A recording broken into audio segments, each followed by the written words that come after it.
So I've decided that since we have drained the pan anyway for this cold spell, there's not a whole lot of maple sand, niter, and the like built up on it, but just gonna take the opportunity while it's drained to go ahead and get a bottle of vinegar from the house, because this one's froze solid. Well, we're filling the flue pan right now. We're at least getting enough in there so we can start a little bit of a fire to warm up this vinegar. And the front pan and the back pan are separated right now so the vinegar water can't mix with the sap. And Wyatt is cleaning the flues underneath. That's still warm. It's still hot. And it still smells like vinegar.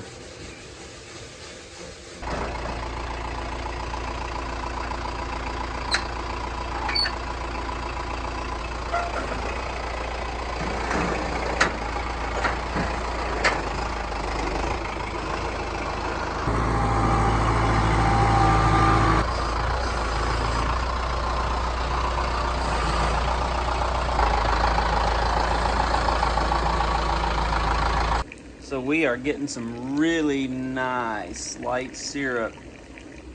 I have become a syrup snob. I used to like the darker stuff, but now I'm kind of one of those guys that I like the light flavor, that more delicate maple flavor, especially on my waffles and pancakes. That's where it really shines.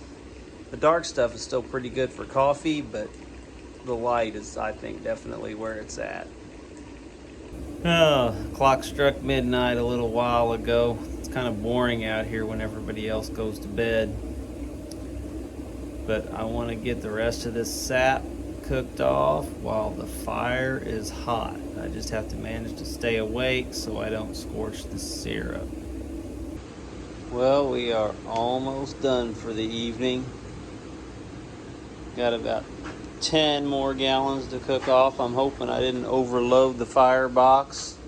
She's still glowing red, but I might be able to be in bed by 1 o'clock.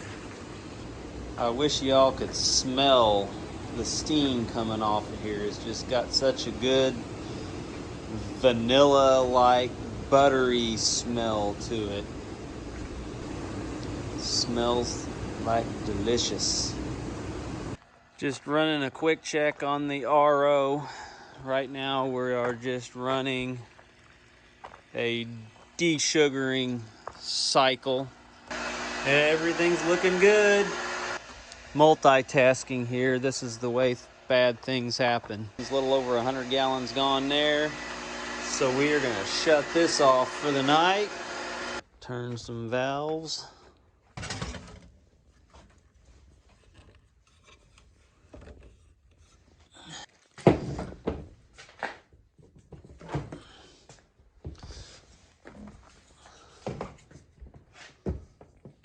Oh no, I think my hose is starting to fail here too. The sap is flowing good today. There you can see the bubbles moving through. This tote, or this barrel here, was about full. To say the least, it's flowing pretty good today. Or dead snag here that fell on the line. Just show you the power of vacuum. This is still, that's level according to my phone. The vacuum from down there is pulling that sap uphill right through here. Here's another bubble racing through that you can probably see. Yep, about the center of the frame right now. That's level, heading uphill. So yesterday, all the sap that I was collecting, it was about at 32, 33 degrees. It all had ice in the containers. Today, the sap is a whole lot warmer given the air temperature. So hopefully it processes a lot faster. Now, usually, the RO is much more efficient at higher temperatures. So hopefully we can get maybe like 2 gallons per minute of removing the water instead of the 1 gallon, 1.2 4 gallons per minute we were getting yesterday. So we're gonna get this fired up and go through the first pass. But it looks like we've got a lot of sap. Trees were flowing hard today. Well, it's processing a little bit faster than yesterday, but not quite as fast as I would have liked. The fact that it is warmer simply means that we're gonna have to get this all processed all the sooner, so can't let warm sap sit around, especially concentrate. A barrel of concentrate that froze solid has finally thawed out enough. There's still some ice in there, but it's thawed out enough to get that back into the evaporator. Jed has taken to making these delicious little breads out on the open fire that he's got made right outside the sugar shack. They are absolutely delicious. Got this thing lathered up with butter, and I poured maple syrup fresh out of the evaporator all over it. Oh man, this is good. Very good. Not necessarily low calorie, but it's good.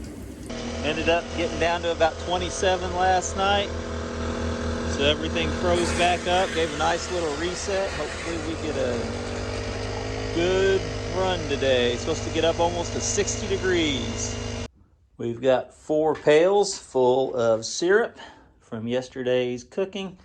So we're gonna load these up and take them to the sugar kitchen so we can get them all finished up and in the bottles. You know, as I age, I find things like the flip down sides on that wagon absolutely awesome. Because these buckets of syrup are pretty heavy.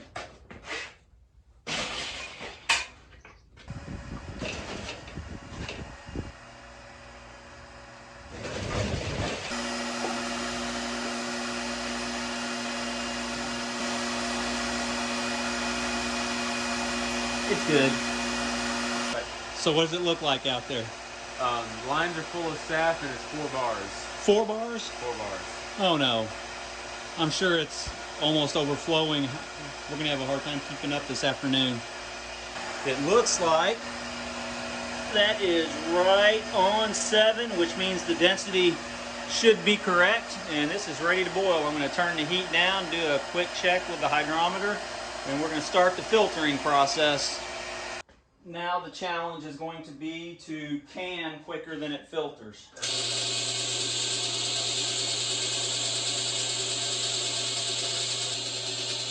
Idea is to keep it all above 190 degrees for the bottling process.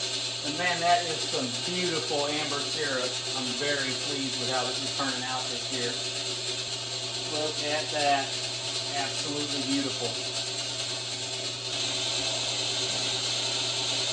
All right, plenty of room so far. That is a 14-gallon canning unit, and the finishing unit is like 18 or 20 gallons, so you can put too much in there and have an overflow, which is not a good situation.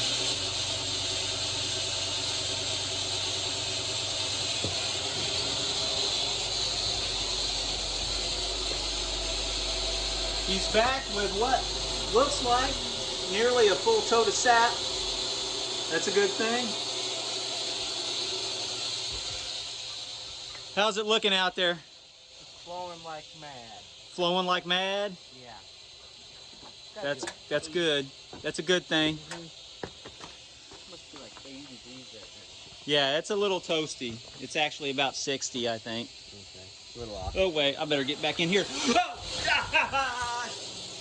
I hate it when I get distracted. Stupid things happen. I'm gonna shut this off. Well, after a quick cleanup, mopping, rinsing this off, we're back moving again. I just hate to stop the filtering process in the middle because a lot of times then it cools just enough that it really slows down the filtering.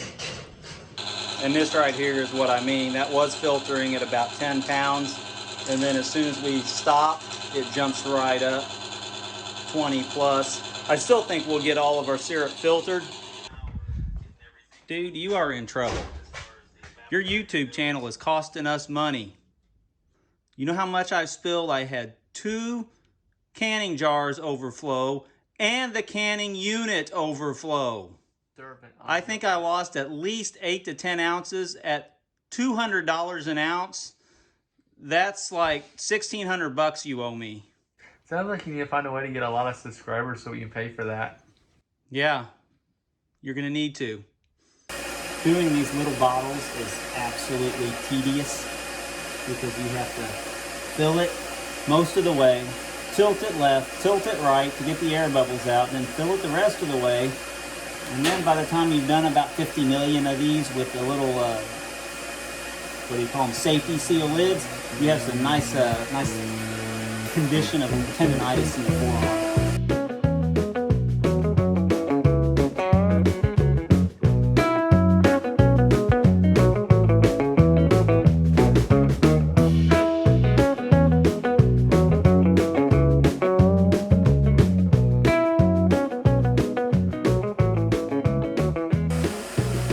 Now we're into bottling the flasks. And I like bottling flasks. They don't take near as much time.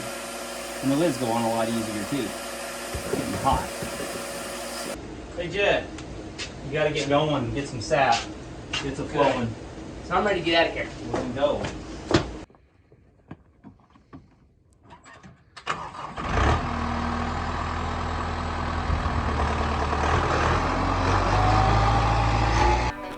If you like this video, make sure to subscribe and check out our channel where we have other great videos just like this one.